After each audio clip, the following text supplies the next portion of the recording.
Noticed my wife's location was a cheap motel instead of her girls' night out. Decided to see for myself, knocked on the door, and a half-naked man answered. I smiled politely and said, "Tell my wife her husband's waiting for her." His smirk disappeared, and then she came running out, gasping, "Wait, this isn't what it looks like." I never imagined I'd be sharing my story here, but recent events have left me reeling, and I need to get this off my chest. I'm a 42-year-old man from Chicago, married to my wife, Sarah, for 15 years. We have 2 wonderful kids and a life I thought was stable and happy. But last Friday shattered that illusion. Sarah had mentioned earlier in the week that she planned to have a girls' night out with her colleagues from work. This wasn't unusual. She occasionally spent time with her friends, and I always encouraged her to maintain those connections. She left the house around 7 p.m., dressed a bit more stylishly than her usual attire. I noticed the extra effort but dismissed it, thinking she just wanted to look good for her night out. After she left, I settled into my usual routine, watching TV, checking emails, and handling some leftover work tasks. Around 9 p.m., I remembered the family tracking app we had installed on our phones. We initially got it to keep tabs on our kids and for general safety purposes. Out of curiosity, I opened the app to see if Sarah had arrived at her destination safely. To my surprise, her location was not at any of the downtown bars or restaurants she typically frequented with her friends. Instead, it showed her at a motel on the outskirts of the city. My first thought was that the app was malfunctioning. I refreshed it, closed and reopened it, but her location remained the same. A sinking feeling settled in my stomach. I tried to rationalize it. Maybe her friends had decided to book a room to have a private space for their gathering. Perhaps someone had too much to drink, and they chose to stay there instead of driving home. But deep down, I knew these scenarios were unlikely. My mind raced with possibilities, each more distressing than the last. After about 20 minutes of battling with my thoughts, I couldn't take the uncertainty any longer. I decided to drive to the motel to see for myself. The drive felt interminable, my mind oscillating between hope and dread. Upon arriving, I scanned the parking lot and immediately spotted Sarah's car. My heart pounded in my chest. I sat in my car for a few moments, trying to steady my breathing and gather my thoughts. The motel was one of those places you typically avoid, a dingy, run-down establishment with flickering neon signs and a general air of neglect. The kind of place that rents rooms by the hour. I felt a lump form in my throat.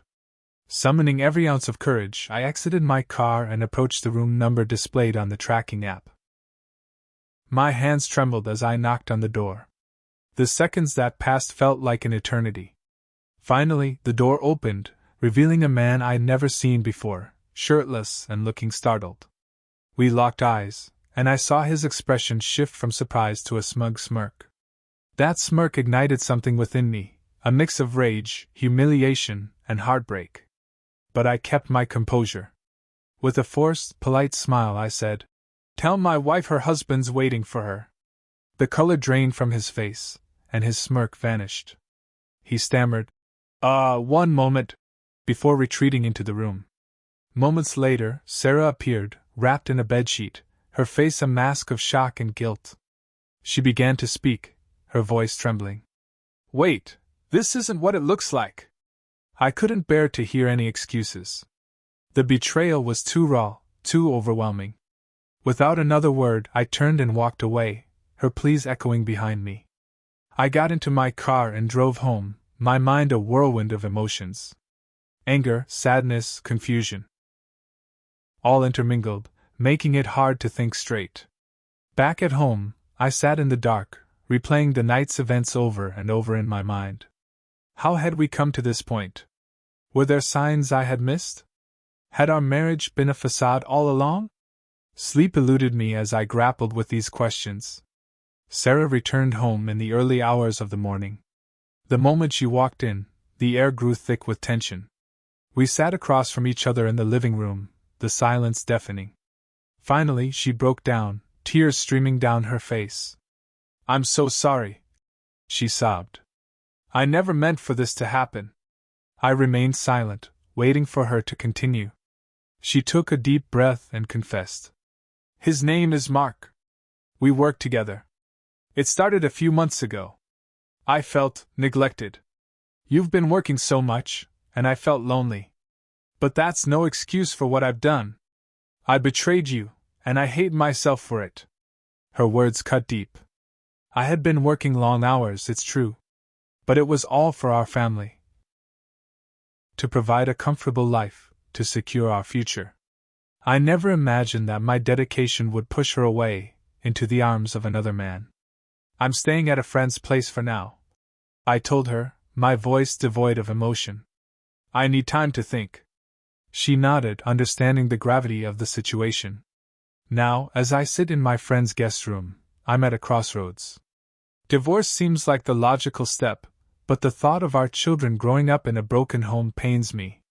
They don't know yet, and I'm dreading the day we have to tell them. I'm sharing my story here because I feel lost. Betrayed by the person I trusted most. I'm not sure what the future holds, but I know one thing: trust, once broken, is incredibly hard to rebuild. I thought I had seen the worst of it.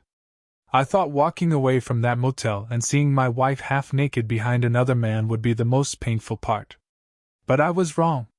The pain didn't stop there, it started to unravel everything else in my life. Every memory, every detail of our past, started to feel fake. After that night, I stayed at my friend Dave's place. He offered his spare room, no questions asked. I'm grateful for that. He just handed me a beer, clapped me on the back, and said, "Take your time." That was the first time I cried. Not loud, not messy, just quiet tears while sitting on his porch, staring into nothing. The next day, Sarah texted me. Long messages. Apologies. Promises. She wanted to talk more. I ignored the first few. But after a couple of days I gave in. I agreed to meet at a coffee shop halfway between her job and Dave's place. I didn't want to go back to the house. Not yet. She showed up looking tired, eyes swollen from crying. She sat across from me, nervously wringing her hands. "I want to fix this," she said. "I'll do whatever it takes." I looked at her and saw a stranger. "Do the kids know?" She shook her head quickly. "No. I couldn't. I didn't know how." I nodded. "Then we need to figure that out soon. They can't live in confusion." She agreed, and we started talking logistics. Who would take them to school? Who would stay where? We kept it civil, for the kids. But something about her calmness bothered me. Like she was trying to hold the steering wheel even though she had already crashed the car. Over the next week, I noticed something strange. I checked the app again. Yes, I know, I shouldn't have, but I was paranoid. Her location? Back at that same motel. On a Thursday afternoon this time. While she was supposed to be at work. I called her. No answer. I waited until evening, then asked casually, "How was your day?" She said, "Busy. Just meetings all day." I didn't call her out. Not yet. Instead, I drove back to the motel, sat in the parking lot, and waited. After an hour, she came out. But not with the same man from before. This was someone else. Older, wearing a button-down shirt and a wedding ring. They didn't kiss, but she touched his arm, laughed, looked comfortable. It hit me like a brick. This wasn't just one affair. She had more. She had a whole life I didn't know about. I took a photo from my car, then left. I didn't sleep that night. I couldn't even lie down. My mind was racing with questions I didn't want the answers to. Who else? How many? When did it start? The next morning, I showed her the photo. She didn't even try to deny it. She just stared at the table, her face pale. I have a problem," she whispered. I said nothing. "I didn't mean for this to happen. After the first time, it just got easier. Every time you worked late, I felt more alone. I didn't know how to tell you. So I just kept looking for comfort." "That's not comfort," I said. That's lies stacked on lies. Then came the twist I didn't see coming. I think I'm pregnant, she said. I felt my chest tighten. With who? I don't know, she said, and I believed her. That's where everything really broke. I haven't gone home since. I haven't told the kids anything. I don't know how to. Every day I ask myself, how do you rebuild when everything was a lie? And worse, what if the lies keep going? Add more story twist, but still keep the details consistent. ChatGPT said, I didn't think things could get more twisted than your wife of 15 years telling you she might be pregnant with someone else's baby.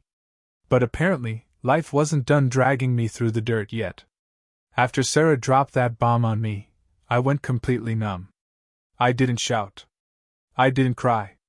I didn't even leave right away. I just sat there, staring at the floor, like my brain had short-circuited. She kept talking, something about how she needed to see a doctor, how she hadn't told anyone else, how scared she was. I barely heard her. That night, I checked into a cheap extended-stay motel not far from Dave's place. I couldn't go back to his house again. I didn't want to be the guy who overstayed his welcome. And I couldn't go home either. Home didn't feel like home anymore. The next few days were a blur. I went to work. I came back to my motel room. I stared at the walls. And one afternoon, out of pure spite or curiosity or self-harm, I honestly don't even know, I went digging. I logged into our shared laptop. It used to be for family stuff. Now, it was my only shot at getting some kind of answer. That's when I found it. An old email thread buried deep in the drafts folder, not even sent. The emails were to someone named Z. It was clear they had been having some kind of emotional affair, at first. It started more than 2 years ago. The emails weren't just flirty. They were deep. Confessions. Regrets. Long talks about me, my habits, my routines, the way I shut down emotionally when work got stressful. It hurt to read, but I kept going. I had to. And then I saw something that made my stomach twist. One draft, dated about 18 months ago, said, I don't know if I made the right choice. Sometimes I wonder what life would have been like if I had picked you instead. I stopped breathing for a second. Picked you instead? I had never heard of this Z guy. I thought her only major ex before me was some college boyfriend from California. So I did what any broken man might do.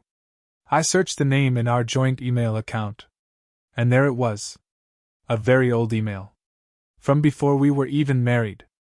A long chain of back-and-forth messages between Sarah and some guy named Zachary. He was her ex. Not from college, but from after. From right before she met me. And guess what? She got pregnant back then too. Miscarried. Never told anyone. Not even me. But she told him. The last email in that chain, sent years ago, said, I'm sorry I ghosted you. I married someone else. I had to move on. So when she told me she didn't know who the father of her maybe baby was, I now knew Mark from the motel wasn't the only other man. There was someone else. Someone she kept in her life, quietly, emotionally, and maybe even physically, all this time. I confronted her about it. Called her. Told her I knew about Z. At first, silence. Then a soft, You went through my emails? Yeah. I did. And now I want the truth. She didn't deny anything. She just sighed. I saw him once. Just once. Last year. It was a mistake. I swear. But that was it. Why didn't you tell me? Because I didn't want to ruin everything. I laughed. I actually laughed out loud. Ruin everything? Sarah, you blew it up yourself. She didn't argue. And then came another twist. That night Dave, my friend, the guy who let me crash at his place, called me. Hey, he said, his voice weirdly tense. I need to tell you something before you hear it from someone else. What? I asked, already exhausted. It's about Sarah. About, a while back. My stomach dropped again. Turns out, about 2 years ago, when Dave and I had a falling out over something stupid, I honestly can't even remember what it was, I had stopped talking to him for a few months. During that time, Sarah came over to his place. To talk. To vent. And they kissed. Just once, according to him. He swore nothing else happened. He said they both felt guilty right away, and it never went beyond that. But he never told me. Neither of them did. "You were my best friend, man," Dave said. "I couldn't live with it, so I buried it. But now with everything going on, I couldn't hold it anymore." I sat there in my motel room, holding my phone, completely still. The silence between us was louder than any shouting match. "Thanks," I said finally, and hung up. I haven't talked to either of them since. Not Sarah. Not Dave. I don't know what hurts more. That my wife lied to me. That my best friend kissed her. That the betrayal wasn't just one person, one moment. It was woven into the last few years of my life like mold hiding behind the walls. And now, there's possibly a child involved. Not even sure what's real anymore. Or who. After I found out about Dave, that was the last straw holding up the illusion. I stopped talking to Sarah, didn't answer her texts, ignored every call. I didn't even care about the maybe baby anymore. It could be Mark's, or Zachary's, or God knows who else's. It wasn't mine, not really. Not emotionally. But I wasn't going to let it all fade into silence either. I needed a final confrontation. Something clean. Something real. Something loud. So I asked her to meet me at our son's school fundraiser. It was an open community event. Lots of people. Her friends. Some of mine. The PTA moms. The school board. I picked it because it would force her to keep calm, or so I thought. She showed up looking put together, like always. Pretending nothing was wrong. It disgusted me. We found a quiet spot near the back of the gym, near the drinks table. "I know everything," I said. She blinked. "What now?" "Dave. The kiss. You lied about that too. Like everything else." She froze. "You said it was just Mark. Then it was Zachary. Then Dave. You keep peeling off your lies like old wallpaper. How many more?" People nearby started to turn. The volume of my voice was rising without me noticing. She grabbed my arm, tried to hush me. "Please," she whispered. "Not here." "No. Exactly here." Then I did something I didn't plan to. I pulled my phone out and played the voicemail Dave had left after we last spoke. I had saved it. It started playing right there loudly. "Man, I'm sorry." I kissed her. "It was a long time ago, but I should have told you. You didn't deserve that." She reached for my phone, panicked, but it was too late. People around us heard it. Whispers started. A couple of heads turned. A few PTA ladies took a step back. Her eyes filled with tears instantly. "You said you forgave me," she shouted. I lied. Must have learned from the best. She gasped like I'd punched her. Her whole face crumpled. "I didn't want to be this person. I didn't plan any of it. But you chose all of it." I snapped. Over and over again. And then, from the side, a voice I hadn't expected. It was Mr. Hayes, the kid's 5th grade teacher. He said gently, "Maybe not the best place for this, son." I turned to him. "You're right. But it's the only place she wouldn't lie." Sarah was sobbing now. Real tears. Shoulders shaking. "I'm sorry," she said. "For everything. I was lonely. You were always working. I didn't know how to say it." "Then why didn't you leave?" I asked honestly. "Why not just leave if you were so unhappy?" She didn't answer. I walked out after that. I didn't look back. She moved back into the house. I didn't stop her. It's legally hers too. But I stayed away. I saw the kids at Dave's, ironically, since he's one of the people who broke me. But he apologized every time, over and over. His wife kicked him out too after she found out. Sarah kept texting. Long, emotional messages. Screenshots of therapy appointments. Pregnancy updates. But I didn't respond. I saw Zachary show up one day when I drove by to drop off our daughter's school project. He didn't see me, but I saw him. Holding a small gift bag. She answered the door, let him in. That told me everything I needed to know. She wasn't lost. She just found other places to go. We signed the divorce papers 3 months later. Quick and quiet. I didn't fight for the house. I just wanted peace. Turned out the baby wasn't even hers. False alarm. She had a hormonal imbalance or something. I didn't ask for details. She tried one last time to talk before the divorce was final. Sent me a letter. Handwritten. Said she regretted everything, that she'd woken up too late. That she didn't even love those other guys. That it was all about not feeling seen. But I had seen her. And what I saw wasn't someone I could ever trust again. The kids are doing okay. They don't know the full truth, just the grown-ups had problems version. Maybe one day I'll tell them more. Maybe not. I've started dating again. Carefully. Slowly. I don't know if I believe in forever anymore, but I do believe in healing. What did I learn? That love isn't always enough. That loyalty means nothing if it's not returned. That the person you sleep next to for years can become a stranger before your eyes. And me? I'm not angry anymore. Just tired. But alive. And moving forward.